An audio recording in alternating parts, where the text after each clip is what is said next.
الحمدللہ رب العالمین والصلاۃ والسلام علی سید الانبیاء والمرسلین جزا اللہ عنا محمدا ما هو اہلہ صدق اللہ العظیم۔ سامعین کرام، ایک نئے سبق کے ساتھ آپ کی خدمت میں حاضر ہیں۔ آپ دیکھ رہے ہیں ترجمہ تفسیر چینل۔ السلام علیکم ورحمۃ اللہ وبرکاتہ۔ آج ہم سورہ نساء کی آیت نمبر 119 سے 121 تک کا ترجمہ اور تفسیر پڑھیں گے انشاءاللہ۔ اور دیکھیں، پچھلی آیات میں اللہ تبارک و تعالیٰ نے بتایا تھا کہ شیطان نے انسانوں کو گمراہ کرنے کا پختہ ارادہ کر رکھا ہے، اور آج کی آیات میں اللہ تعالیٰ شیطان کے ان خطرناک ہتھ کنڈوں کو بیان فرما رہے ہیں جن کے ذریعے وہ انسان کو اللہ تعالیٰ کی اطاعت سے دور کرتا ہے۔ ساتھ یہ بھی واضح کیا گیا ہے کہ شیطان کے وعدے حقیقت میں صرف دھوکہ ہیں، جبکہ آخرت میں کامیابی صرف اور صرف اللہ تعالیٰ کی اطاعت میں ہے۔ آئیے اللہ تعالیٰ کے کلام سے رہنمائی حاصل کرتے ہیں۔ چلتے ہیں آیت نمبر 119 کی طرف۔ اعوذ باللہ من الشیطان الرجیم، بسم اللہ الرحمن الرحیم۔ وَلَا أُضِلَّنَّهُمْ وَلَا أُمَنِّيَنَّهُمْ وَلَا أُضِلَّنَّهُمْ، اور میں انہیں ضرور گمراہ کروں گا۔ یعنی اس نے پچھلی آیات میں جیسا کہ ہم نے پڑھا تھا کہ شیطان نے یہ کہا تھا کہ میں اس میں سے اپنا حصہ لوں گا، یعنی وہ کیا حصہ لوں گا، وہ انسانوں کو کس طرح گمراہ کرے گا۔ اس میں پہلے ہی آیت کے اس جملے میں یہ ارشاد فرمایا جا رہا ہے کہ وَلَا أُضِلَّنَّهُمْ، اللہ تعالیٰ یہ فرما رہے ہیں کہ وہ شیطان کہہ رہا ہے کہ میں انہیں ضرور گمراہ کروں گا، یعنی مسلمانوں کو، مومنین کو۔ وَلَا أُمَنِّيَنَّهُمْ، میں انہیں جھوٹی امیدیں دلاؤں گا، یعنی ان کو میں گمراہ کروں گا طرح طرح کی چیزوں سے۔ اب جو شیطان ہے نا، دیکھیے شیطان کبھی بھی انسان کے دل میں ڈائریکٹ یہ نہیں کہے گا یہ گناہ ہے، یہ ایسا ہے، یہ غلط کام ہے، تم کرو۔ وہ صرف وہ کیا کرتا ہے، حملہ کرنے کا اس کا جو انداز ہے، وہ طریقہ کار وہ کیا ہے شیطان کا، کہ وہ مومنین کے دلوں پر آہستہ آہستہ حملہ کرتا ہے۔ اور کس طرح، یعنی کہ وہ کسی بھی چیز کو اس نے اس کے ذہن میں کرنا ہے نا کہ انسان نیکی کے راستے سے ہٹ جائے، نیکی کی طرف سے اس کا دھیان جو ہے نا وہ ہٹے، یہ ان کاموں کی طرف آئے، تو وہ کیا کرتا ہے انسان کے ذہن میں جو غلط چیزیں ان کو اچھا کر کے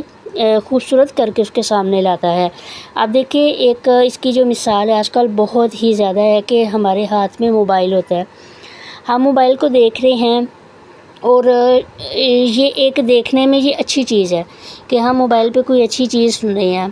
یوں سمجھ لیں کہ ہم چلیں کوئی لیکچر سن رہے ہیں، ہم قرآن کا سبق سن رہے ہیں، احادیث سن رہے ہیں، نعتیں سن رہے ہیں، کوئی اچھی ہی چیز سن رہے ہیں، لیکن ہم اس میں اتنے مگن ہو چکے ہیں کہ نمازیں بھی قضا ہو رہی ہیں، قرآن کی تلاوت ہم نہیں کر پا رہے۔ تو یہ ہے کہ شیطان نہ غلط چیز کو مزین کر کے انسان کے سامنے پیش کرتا ہے، اس کو گمراہ اس طریقے سے کرتا ہے کہ اسے پتہ بھی نہیں چلتا، انسان کو پتہ بھی نہیں چلتا کہ وہ تو شیطان کے بہکاوے میں آ چکا ہے، شیطان نے اس کو گمراہ کر دیا ہے۔ تو اسی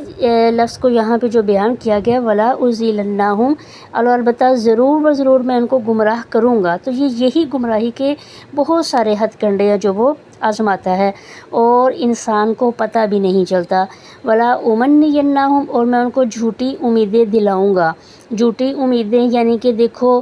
تم، کوئی بات نہیں ہے، انسان کے اپنے ذہن میں یہ چیزیں چلتی رہتی ہیں، وہ سوچتا ہے چلیں کوئی مسئلہ نہیں ہے، میں تھوڑی سی ویڈیوز دیکھ لوں، میں پھر بعد میں نماز پڑھ لیتا ہوں، میں یہ تھوڑا سا کام ایسے کر لوں، تو چلیں کوئی بات نہیں، ابھی تو میرے پاس وقت ہے، میں بعد میں نمازیں پڑھ لوں گا، میں بعد میں کوئی اچھا کام کر لوں گا، نیک کام کر لوں گا۔ لیکن وہ بات نہیں آتی، لیکن شیطان انسان کے ذہن میں اس طرح چیزیں ڈالتا ہے کہ انسان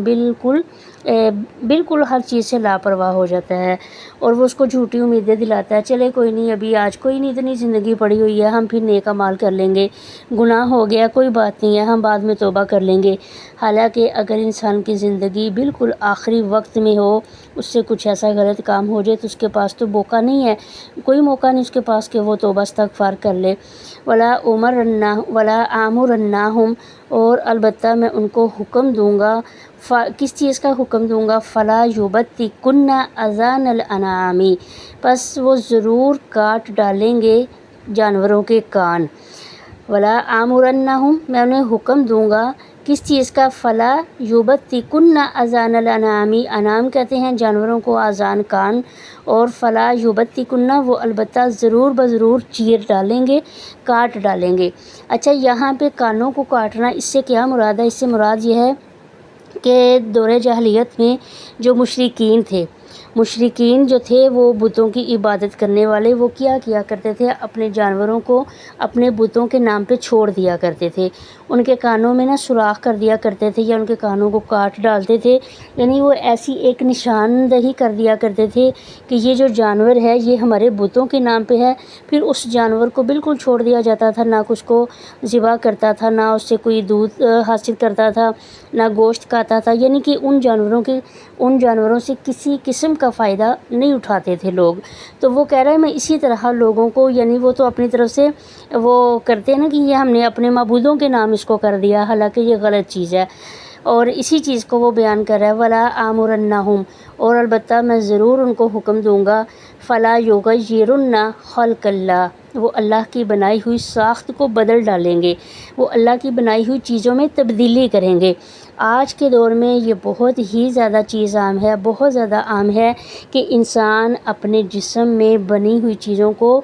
تبدیل کروا لیتا ہے۔ کوئی جو ہے نا وہ کسی کا اللہ تعالیٰ کی طرف سے کوئی ناک جو ہے نا وہ موٹی ہے تو وہ اس کو جو ہے نا وہ باریک کروا رہا ہے، ہونٹ موٹے اللہ نے بنائے ہیں اس کو وہ اپنی طرف سے جو ہے نا وہ سیٹ کروا رہا ہے، یعنی بہت ساری ایسی چیزیں ہیں۔ تو یہ ساری کی ساری چیزیں غلط ہیں، اللہ نے اس چیز کا کسی کو حکم نہیں دیا۔ لوگ ہیں کہ وہ دانتوں کو کشادہ کروا لیتے ہیں، اپنے دانتوں کو جو ہے نا وہ اگر کسی کے ساتھ ملے ہوئے ہیں، دانت بالکل جڑے ہوئے ہیں، اس کو خلا کروانے کے لیے، درمیان میں گیپ کرنے کے لیے اس کو سیٹ کروا رہے ہوتے ہیں، حالانکہ اس کے بارے میں بھی بہت زیادہ ممانعت آئی ہے۔ اور اپنے جسم پہ کوئی نہ کوئی جو ہے نا وہ جیسے کہ گدوا لیتے ہیں، مطلب جیسے ٹیٹو بنوا رہے ہیں، کچھ نہ کچھ لکھوا رہے ہیں، اور اللہ تعالیٰ کی جو بنائی ہوئی تخلیق کی ہوئی چیزیں ہیں ان میں تبدیلی کرنا۔ آج بہت سارے واقعات سننے میں ملتے ہیں کہ کوئی جو ہے نا وہ مرد ہے اور اس نے آپریشن کروایا تو وہ عورت بن گئی، عورت تھی اس نے آپریشن کروایا وہ مرد بن گئی، یعنی کہ بہت ہی زیادہ یہ چیزیں آج کل ہیں۔ اور لباس کے طور پہ بھی آپ دیکھ لیں کہ لڑکے جو ہے نا وہ لڑکیوں والے عورتوں والے لباس پہنے پھر رہے ہیں، مرد جو ہے نا وہ عورتیں بنی پھرتی ہیں، عورتیں جو ہے نا وہ مردوں کے انداز میں پھر رہی ہیں۔ یہ ساری چیزیں ہیں کہ جس کو بڑے اچھے طریقے سے شیطان نے انسانوں کے دماغوں میں یہ چیزیں ڈالی ہوئی ہیں، اور وہ اپنی کہی ہوئی باتیں انسانوں سے منوا رہا ہے۔ کیسے وہ واضح الفاظ میں کہہ رہا ہے کہ میں انسانوں کو گمراہ کروں گا، مومنین کو گمراہ کروں گا، لوگوں کو راستے سے ہٹاؤں گا، میں ان کو یہ حکم دوں گا، میں ان کو یہ حکم دوں گا، اور لوگ کر رہے ہیں سارا کچھ۔ فل یغیرن خلق اللہ پس میں ان کو حکم دوں گا اور وہ کیا کریں گے، اللہ کی بنائی ہوئی چیزوں کو بدلیں گے۔ ومن یتخذ الشیطان ولیا من دون اللہ اور جس کسی نے دوست بنا لیا شیطان کو، من دون اللہ اللہ کے علاوہ، یعنی اللہ کو چھوڑ کر جو شیطان کا ساتھی بن گیا، فقد خسر خسرانا مبینا پس تحقیق وہ کھلے خسارے میں پڑ گیا۔ دیکھیں کتنی بہترین قسم کی یہ آیت انسان کو گائیڈ کرنے کے لیے ہے کہ واضح الفاظ میں بتایا جا رہا ہے شیطان انسان کو گناہ کی طرف مائل کرتا ہے، پھر اسے جھوٹی امید دلاتا ہے، ابھی بہت وقت ہے بعد میں توبہ کر لینا، اسی طرح وہ انسان کو اللہ کے احکام میں تبدیلی یا ان کی نافرمانی پر آمادہ کرتا ہے۔ اللہ کی تخلیق کو بدلنا اس کا یہی مفہوم ہے کہ انسان اللہ تعالیٰ کے دین اور اس کی مقرر کردہ حدود کو چھوڑ کر شیطانی راستہ اختیار کرے، اور اس آیت کا جو اصل مقصد ہے اللہ کی تخلیق کے مقابلے میں شیطانی سوچ کو اپنانے سے خبردار کرنا، یعنی اللہ تعالیٰ نے انسان کی کسی اور ساخت میں اس کو بنایا، اب انسان اپنی مرضی سے اس میں تبدیلیاں کرتا پھر رہا ہے۔ آخر میں اللہ نے فرما دیا کہ جو شخص اللہ کی بجائے شیطان کو اپنا رہنما بنا لے وہ واضح نقصان اٹھاتا ہے۔ یعدہم ویمنیہم شیطان انہیں وعدے دیتا ہے، ویمنیہم اور جھوٹی امیدوں میں مبتلا کرتا ہے۔ وما یعدہم الشیطان اور نہیں ہے شیطان کا وعدے نہیں ہے شیطان کے وعدے الا غرورا سوائے دھوکے کے، یعنی جو شیطان ہے اس کی جتنی بھی آرزویں ہیں، اس کی جتنی بھی امیدیں ہیں، جتنے وہ تم لوگوں سے وعدے کر رہا ہے، وہ سب کے سب کیا ہے؟ دھوکے کے سوا کچھ نہیں۔ شیطان انسان سے مختلف قسم کے وعدے کرتا ہے۔ وہ کہتا ہے ابھی عبادت کی ضرورت نہیں، ابھی جوانی ہے، تم ایسے کرو ویسے کرو، بعد میں نیکی کر لینا، گناہ سے کچھ نہیں ہوگا۔ لیکن حقیقت یہ ہے کہ شیطان کبھی انسان کا خیر خواہ نہیں ہوتا، اس کے تمام وعدے دھوکے پر مبنی ہوتے ہیں اور آخر کار وہ انسان کو دنیا اور آخرت کے نقصان میں مبتلا کر دیتا ہے۔ اس لیے مسلمان کو چاہیے وہ ہر قدم پر قرآن و سنت کی روشنی میں زندگی گزارے اور شیطان کے وسوسوں سے اللہ کی پناہ مانگتا رہے۔ پھر آخر میں فرما دیا دوسری آیت میں کہ اولئک، یہی وہ لوگ ہیں، مأواہم، ان کا ٹھکانہ جہنم ہے، ولا یجدون عنہا محیصا، ولا یجدون عنہا، اور نہیں پائیں گے اس سے محیصا، بچ نکلنے کی کوئی جگہ۔ دیکھیں شیطان کی پیروی، اس آیت میں شیطان کی پیروی کے انجام کو بیان کر دیا کہ جو لوگ اللہ تعالیٰ کی ہدایت کو چھوڑ کر شیطان کے راستے پر چلتے ہیں، توبہ نہیں کرتے، ان کے لیے آخرت میں سخت عذاب ہے۔ اور اس آیت میں اسی بات کی وضاحت بھی کی گئی ہے کہ یہ وعید ان لوگوں کے لیے ہے جو جان بوجھ کر گمراہی پر قائم رہتے ہیں، اللہ کی طرف رجوع نہیں کرتے۔ یہ آیت ہمیں آخرت کی فکر اور اپنے اعمال کا محاسبہ کرنے کی دعوت دیتی ہے۔ عزیز سامعین کرام، آج کی آیات ہمیں یہ سبق دیتی ہیں کہ شیطان کبھی بھی انسان کا خیر خواہ نہیں ہوتا، وہ ہمیشہ گمراہی، غفلت، جھوٹی امیدوں کے ذریعے انسان کو اللہ تعالیٰ سے دور کرنے کی کوشش کرتا ہے۔